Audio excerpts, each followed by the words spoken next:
Organic ഫാമിങ്ങിലേക്ക് മാറിയപ്പോൾ നിരവധി പ്രതിസന്ധികളെ ഈ കർഷകന് നേരിടേണ്ടി വന്നു. അതിൽ ഏറ്റവും ശക്തമായത് ഉൽപാദന കുറവ് തന്നെ. ജൈവവളങ്ങൾക്കും കീടനാശിനികൾക്കും ഹൈബ്രിഡ് വാഴകളിൽ വേണ്ട വിധം പ്രവർത്തിക്കാനായില്ല. ഇത് വലിയൊരു തലവേദനയായി മാറി. അപ്പോഴും രക്ഷകനായി എത്തിയത് നാഗരാജൻ തന്നെ. குருன்னு சொல்கிற அளவுக்கு எஸ்என் நாகராஜா அவர் இருந்தார். அவர்கிட்ட கேட்கல. இப்போது இந்த புதிய வெரைட்டிக்கும் பழைய வெரைட்டிக்கும் இருக்கிற லோக்கல் வெரைட்டிக்கு இருக்கிற ஜீனில் என்னென்ன பிரச்சனை இருக்குது அப்படிங்கிறத சொன்னார். அப்போ வந்து തമിഴകത്തിന്റെ തനത് നാടൻ വാഴകളായ രസ്താളി, തേൻവാഴ, മൊന്തൻ, പച്ചവാഴ, ചൊവ്വാഴ എന്നിവ കൃഷി ചെയ്യുവാൻ അദ്ദേഹം ഉപദേശിച്ചു. ഇത്തരം ലോക്കൽ ബ്രീഡ് വാഴകൾ പ്രകൃതിയുമായി വളരെ പെട്ടെന്നാണ് താദാത്മ്യം പ്രാപിക്കുന്നത്. രോഗകീടങ്ങളെ ചെറുക്കുവാനുള്ള സ്വതസിദ്ധമായ കഴിവ് ഇവയിൽ കൂടിയിരിക്കും. എല്ലാ പ്രതികൂല കാലാവസ്ഥകളിലും ഒരു പരിധിവരെ പിടിച്ചു നിൽക്കുവാൻ ഈ വാഴകൾക്ക് സാധിക്കും. വിള പരിക്രമണം എന്ന രീതി അവലംബിച്ച് 1996 രവി കളം മാറ്റി ചവിട്ടി. കൃഷി മാറ്റി മാറ്റി ചെയ്യുന്നത് മണ്ണിനും ചെടിക്കും നന്ന്. ഇത്തവണ വാഴകളെല്ലാം പിഴുതുമാറ്റി തടമെടുത്ത് കരിമ്പിൻ തണ്ടുകൾ നട്ടു. 96 മുതൽ 2002 വരെ കരിമ്പ് കൃഷിയായിരുന്നു. 2 ഏക്കർ സ്ഥലത്ത് നിന്ന് ഏക്കറൊന്നിന് 72 ടൺ എന്ന കണക്കിൽ 144 ടൺ കരിമ്പ് ഓരോ വർഷവും ലഭിച്ചു. ജൈവവളം മാത്രമാണ് ഉപയോഗിച്ചത്. രാസവളം ഉപയോഗിച്ചാൽ കിട്ടുന്ന അത്ര തന്നെ വിളവ് രവിക്ക് കിട്ടി. 2002 വീണ്ടും പരിക്രമണ കാലത്തിന് സമയമായെന്ന് രവിക്ക് തോന്നി. അറിവുകൾക്കായി അലഞ്ഞു നടക്കുക ഒരു സ്വഭാവമായിരുന്നു അദ്ദേഹത്തിന്. അപ്പോഴാണ് ബാലകൃഷ്ണ അയ്യർ, നാരായണ റെഡ്ഡി എന്നിവരുമായി പരിചയപ്പെടുന്നത്. അവരുടെ വിദഗ്ധ ഉപദേശവും പ്രോത്സാഹനവും കൃഷിയുടെ പുതിയ മാനങ്ങൾ രവിക്ക് മുന്നിൽ തുറന്നുകൊടുത്തു. കരിമ്പ് നിന്ന പുരയിടത്ത് ആഗ്രോ ഫോറസ്ട്രി തുടങ്ങിവെച്ചു. വളർന്നുവരുന്ന ഒരു വലിയ വ്യവസായമാണ് ഇന്ന് ആഗ്രോ ഫോറസ്ട്രി. ഒരു തുലാഭാരത്തിലും ഉയർത്താനാവാത്തത്ര ഭാരിച്ച നന്മകളാണ് വൃക്ഷങ്ങൾ അതുവഴി മനുഷ്യന് നൽകുന്നത്. ഡു നത്തിങ് ഫാമിംഗ് എന്ന തത്വമാണ് തൻ്റെ 3 ഏക്കർ ഭൂമിയിലെ ആഗ്രോ ഫോറസ്ട്രിയിൽ രവി അവലംബിച്ചിരിക്കുന്നത്. ജൈവവളവും ജൈവ കീടനാശിനികളും മാത്രമാണ് ഇവിടെ ഉപയോഗിക്കുന്നത്. കളകളെപ്പോലും നശിപ്പിക്കുന്നില്ല.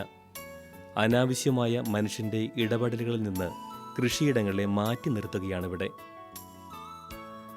ആടും എരുമയും രവിയുടെ തൊഴുത്തിലുണ്ട്. അവയ്ക്കുള്ള പുല്ലും 1 ഏക്കർ ഭൂമിയിൽ നിന്ന് 12 മാസവും കിട്ടും. മറ്റൊരുവിധ കാലിത്തീറ്റകളും അവയെ ശീലിപ്പിച്ചിട്ടില്ലതാനും. രവിയുടെ ആഗ്രോ ഫോറസ്ട്രി ജൈവ വൈവിധ്യതയുടെ മകുട ഉദാഹരണമാണ്. അഗത്തി, മലവേമ്പ്, മഹാഗണി തുടങ്ങിയ വൃക്ഷങ്ങളാണ് പ്രധാനമായുള്ളത്. കുറഞ്ഞ കാലത്തിനുള്ളിൽ നല്ല വിലയുടെ തടി കിട്ടുന്നവയാണ് ഈ മരങ്ങൾ. കുമിൾ, രക്തചന്ദനം തുടങ്ങിയ ഒട്ടേറെ ഔഷധ വൃക്ഷങ്ങളും ധാരാളമാണിവിടെ. വിവിധയിനം മുളകൾ, കിഴങ്ങുവർഗ്ഗങ്ങൾ എന്നിവയുമുണ്ട്. ഇവിടെ സസ്യങ്ങൾ ഇടതൂർന്ന് വളരുന്നു. വാഴയാണ് ഇടകൃഷി.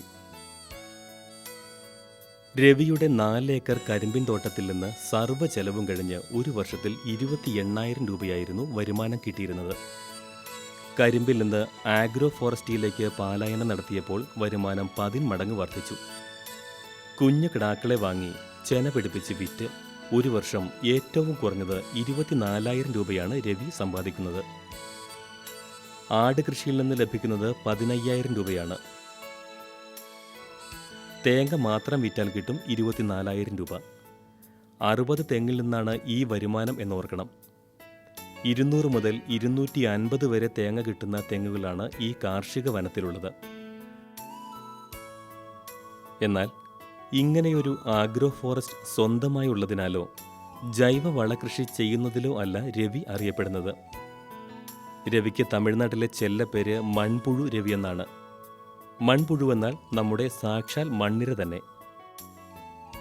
മണ്ണിരയെ കണ്ടുമുട്ടിയത് രവിയുടെ ജീവിതത്തിലെ പ്രധാന വഴിത്തിരിവായി. മണ്ണിര പ്രകൃതിയുടെ കർഷകനാണ്. മണ്ണുഴുതുമറിക്കുന്ന മിണ്ടാ കർഷകൻ. രവിക്ക് മണ്ണിരയെ പരിചയപ്പെടുത്തിയത് ബാലകൃഷ്ണ അയ്യരാണ്. ക്ഷേത്രനഗരിയായ തഞ്ചാവൂരിൽ വച്ചാണ് ഒരു നിയോഗം പോലെ ആ കണ്ടുമുട്ടൽ നടന്നത്.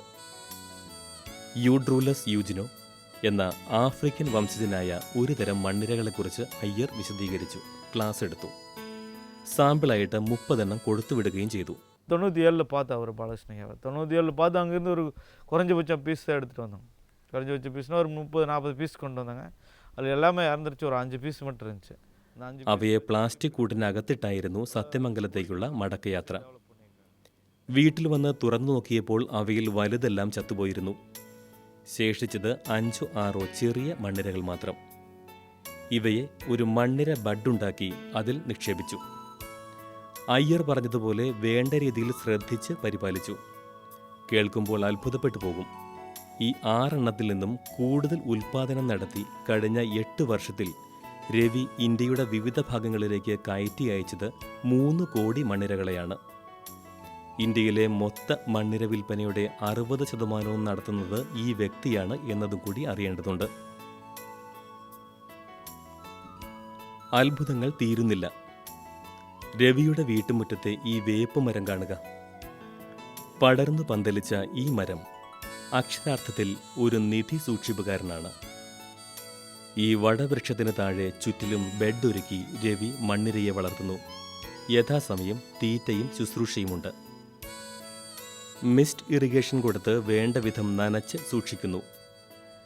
ഇടവിട്ട് ജലസേചനം നടത്തി എല്ലായ്പ്പോഴും ഈർപ്പമുള്ള ഒരു വാസസ്ഥലം മണ്ണിരകൾക്ക് നൽകുന്നു.